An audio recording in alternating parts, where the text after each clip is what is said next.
I intend to resign as party leader, as Prime Minister, after the party selects its next leader through a robust, nationwide, competitive process. Last night, I asked the President of the Liberal Party to begin that process. This morning, I advised the Governor-General that we need a new session of Parliament. She has granted this request, and the House will now be prorogued until March 24th.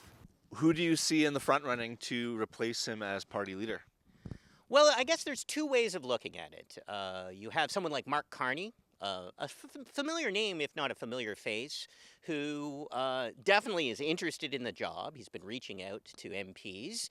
And that would probably change the perspective of the party, if not its ideology, moving back to the center, a little more conservative than the progressivism we've seen under Trudeau.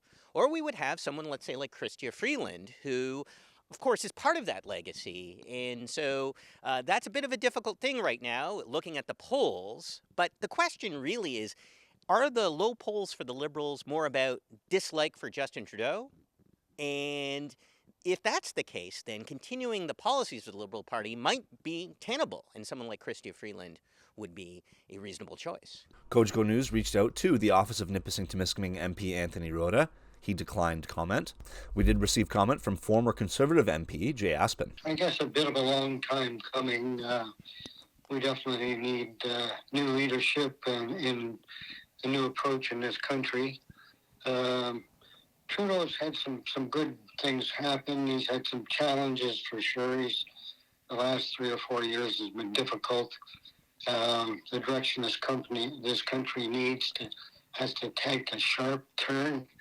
And we have some challenges with the Trump tariffs coming up. We need some strong, united leadership, not only from the Prime Minister, but from all provincial leaders. So I'm looking forward to that being formulated in the next 2 or 3 months. This comes during a period where Inauguration Day south of the border will be transpiring in just a couple weeks. How does this affect U.S.-Canada relations with so much uncertainty at the helm for the government of Canada? Well, this is very difficult. Trump, of course, has claimed that he's going to impose these 25% tariffs on Canada. You know, the day after the inauguration, we'll see. I find that a little unlikely. And so this is going to have a very dire effect upon the country.